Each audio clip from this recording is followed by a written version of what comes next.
বাস্তবায়ন হবে না এই ধরনের আপনারা নিরাশাও ব্যক্ত করছেন, যেহেতু সংবিধান সংস্কারের পরিষদে আজ ওথ নেওয়া হয়নি। সেই বিষয়টি নিয়েও আমি শুনতে চাই কেন আসলে আপনাদের এতটা নিরাশা, নাম্বার 1। নাম্বার 2 হচ্ছে যে একটু পজিটিভ দিয়েও যদি শুরু করি, যদি আপনার কিছু বলার থাকে নির্বাচনে এই যে মন্ত্রিসভা গঠিত হলো, সেই মন্ত্রিসভা গঠন বা নতুন সরকার যে গঠিত হলো, রাজনৈতিক একটি সরকার যেখানে আপনারা বিরোধী দল হিসেবে থাকবেন, এটা কেমন, আপনার অনুভূতি কেমন এবং কেমন লাগছে? প্রথমেই শেষ প্রশ্নটা বা প্রসঙ্গটা নিয়ে বলি।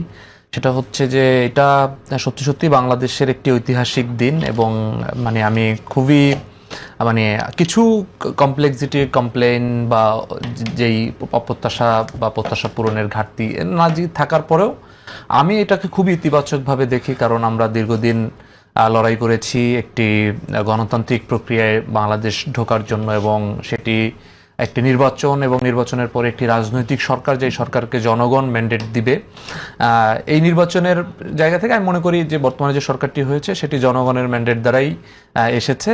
যদিও কিছু জায়গা নিয়ে বিতর্ক আছে, কিন্তু সেই বিতর্কে আমি যদি বেনিফিট অফ ডাউটে বিতর্কগুলোকে মনে করি যে হ্যাঁ ওখানে প্রবলেম হয়েছে, তারপর আমি মনে করি যে বিএনপি এবার মেজরিটি পেয়েছে এবং এটা জনগণের ম্যান্ডেট নিয়ে সরকার এসেছে। এটা একটা ইতিবাচক জায়গা যে আমরা গণতন্ত্রের একেবারেই পারফেকশনের জায়গায় না যেতে পারলেও একটা কাছাকাছি জায়গায় আমরা যাচ্ছি। এটা হয়তো আরো ডেভেলপড হবে যদি আমরা এটাকে ধরে রাখতে পারি। এটা একটা জায়গা। দ্বিতীয় জায়গা হচ্ছে মন্ত্রিসভা নিয়ে যেই প্রত্যাশার জায়গা বলেন, এখানে মানে আরো একটা পজিটিভ দিক, সেটা হচ্ছে যে অনেক আমার ব্যক্তিগতভাবে বা আমাদের যারা একসাথে লড়াই সংগ্রাম করেছে অনেক পরিচিত আমাদের ভাই ব্রাদার বা সিনিয়র রাজনীতিবিদ যারা আছেন, এরা মন্ত্রিসভায় এসেছেন এবং যাদেরকে অনেককে ব্যক্তিগতভাবে চিনি। তারা ব্যক্তি জীবনে, রাজনৈতিক জীবনে অনেক স্ট্রাগল করেছেন, বাংলাদেশ নিয়ে তাদের ভাবনা আছেন।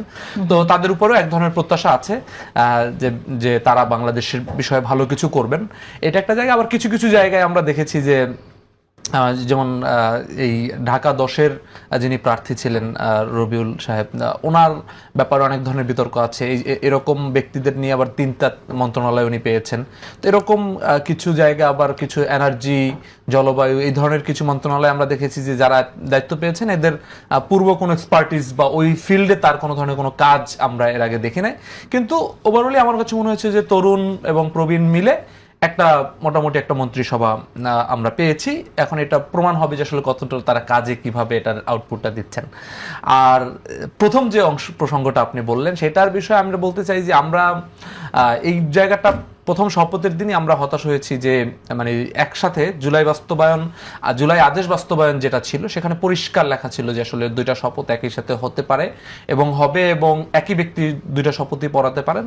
কিন্তু আমরা দেখেছি যে সেই জুলাই সনদের এবং সংস্কার যে পরিষদ যে সভা যেটা গঠিত হওয়ার কথা, সেটার শপথ নিয়ে বিএনপির এক ধরনের ভিন্ন বক্তব্য, যেটা জুলাই আদেশ বাস্তবায়নের সাথে মিল নাই। এটা একটা জায়গা। দ্বিতীয় কথা হচ্ছে এখানে আবার কিছু প্রসঙ্গ তুলেছে, যেই প্রসঙ্গগুলো আমার কাছে মনে হচ্ছে যে এই প্রসঙ্গগুলো একেবারেই এই নির্বাচন এবং গণভোট এবং এই অন্তর্বর্তীকালীন সরকার এবং জুলাই সনদ সবকিছুকে প্রশ্নবিদ্ধ করা হবে যদি এই প্রসঙ্গগুলো ওভাবে তোলা হয়। যেমন বলা হচ্ছে যে সংবিধানে এটা শপথ নেওয়ার বিষয় নাই, কিন্তু বিষয়টা হচ্ছে যে আমরা এই যে ইলেকশনটা করেছি সেই ইলেকশনটাও কিন্তু একটা ঐক্যমতের ভিত্তিতে করেছি, এবং জুলাই সনদ বাস্তবায়ন যে আদেশ, সেই আদেশের শপথের প্রসঙ্গটাও কিন্তু এর ঐক্যমত ছিল। ইভেন এটার মধ্যে নোট অফ ডিসেন্টও ছিল না এই শপথ নেওয়ার বিষয়ে।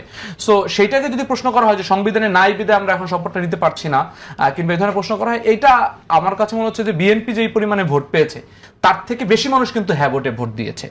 অর্থাৎ বিএনপির যেই ম্যান্ডেট আছে সেম ম্যান্ডেট কিংবা তার থেকে বেশি ম্যান্ডেট এই গণভোটের রায়ের পক্ষে আছে। তো যারা গণভোটে ভোট দিয়েছে এদের অনেকেই তো বিএনপিকেও ভোট দিয়েছে। এই মানুষগুলো কিন্তু একই সাথে হতাশ হয়েছে যে যখন এই ধরনের প্রশ্নগুলো তোলা হয়েছে যে এটা নাই। তো সেই জায়গা থেকে আমরা গণভোট জায়গা আবার নোট অফ ডিসেন্টের আলাপগুলো দেখেছি। নোট অফ ডিসেন্টের 3টা প্রসঙ্গের বাইরে বাকিগুলোতে নোট অফ ডিসেন্ট থাকবে। 3টা প্রসঙ্গ স্পেসিফিক্যালি জনগণকেই, পিপলকেই প্রশ্ন করা হয়েছে।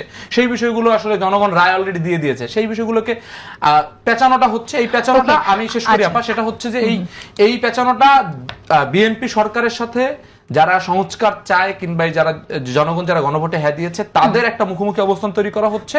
এবং এইটা ব্যক্তিগতভাবে দীর্ঘদিন যারা এই জিনিসটা চেয়েছি, এই গণভোট কিংবা সংস্কারের জায়গাগুলো, সেই জায়গাগুলোতে আমরা অনেকটা হতাশ হয়েছি।